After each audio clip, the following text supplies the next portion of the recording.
ಯಕ್ಷಗಾನವನ್ನು ಆರಾಧನಾ ಕಲೆ ಎಂದು ಕರೆಯುತ್ತಾರೆ. ಇಂತಹ ವಿಶಿಷ್ಟ ಕಲೆಯನ್ನು ಕೆಲವೊಮ್ಮೆ ಕಲಾವಿದರು ಮಾಡುವ ಅಧ್ವಾನಗಳಿಂದ ಪ್ರೇಕ್ಷಕರಿಗೂ ಭಕ್ತರಿಗೂ ಘಾಸಿಯಾಗುತ್ತದೆ. ಕಲಾವಿದನೊಬ್ಬನ ಅತಿರೇಕದ ಪ್ರದರ್ಶನದಿಂದ ನೋಡುಗರಿಗೆ ಆಘಾತವಾದ ವಿಡಿಯೋ ಒಂದು ಸದ್ಯ ವೈರಲ್ ಆಗುತ್ತಿದೆ. ದೇವಿ ಮಹಾತ್ಮೆ ಪ್ರಸಂಗವನ್ನು ಅತ್ಯಂತ ಶ್ರದ್ಧೆ ಭಕ್ತಿಯಿಂದ ಭಕ್ತರು ಆಯೋಜಿಸುತ್ತಾರೆ.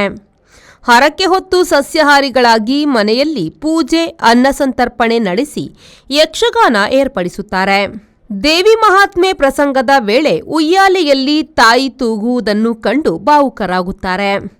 ಇಂತಹ ಅಪರೂಪದ ಸನ್ನಿವೇಶದಲ್ಲಿ ದೇವಿಯ ಪಾತ್ರ ಧರಿಸಿದ ಕಲಾವಿದರೊಬ್ಬರು ಅತಿ ವೇಗದಿಂದ ದೇವಿಯ ತೊಟ್ಟಿಲು ತೂಗಿದ ಕಾರಣ ಅದು ತುಂಡಾಗಿ ಭೂಮಿಗೆ ಕುಸಿದು ಬಿದ್ದಿದ್ದಾರೆ. ಆಯೋಜಕರು ಮಾತ್ರವಲ್ಲ, ನೋಡುಗರಿಗೂ ಇದರಿಂದ ಬೇಸರವಾಗಿದೆ. ದೇವರಿಗೆ ಹರಕೆ ಹೊತ್ತು ಯಕ್ಷಗಾನ ಆಡಿಸುವ ಪ್ರತೀತಿ ಇದೆ.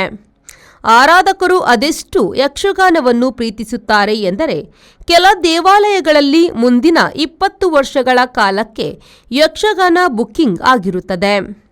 ಕಲೆಯನ್ನು ಇಷ್ಟೊಂದು ಪ್ರೀತಿಸುವ ಜನರು ಇರುವಾಗ ಕಲಾವಿದರು ಕೂಡ ಉದ್ವೇಗ ಅತಿರೇಕಗಳಿಗೆ ಒಳಗಾಗದೆ ಪ್ರದರ್ಶನದ ಗುಣಮಟ್ಟ ಹೆಚ್ಚುವ ರೀತಿಯಲ್ಲಿ ಕಾರ್ಯಕ್ರಮ ನೀಡಬೇಕು ಎಂದು ಪ್ರೇಕ್ಷಕರು ಒತ್ತಾಯಿಸಿದ್ದಾರೆ.